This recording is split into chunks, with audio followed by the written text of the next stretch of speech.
उसका सपना क्यों देखा मैंने? ये लड़की खुद से खड़ी हुई है तो ये जवाब देगी, तो दो जवाब मेरे सवाल का।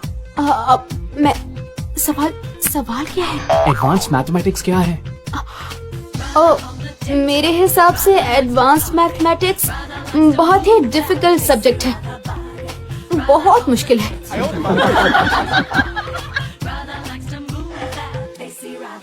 सॉरी मैं लेट हो गया। ये आवाज ज़ोंगवेई। हाँ तो चेन मिरेन यही नाम है ना तुम्हारा?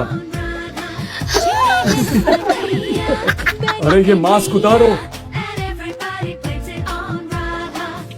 Chain Mirren. आज यहाँ क्लास खत्म करते हैं।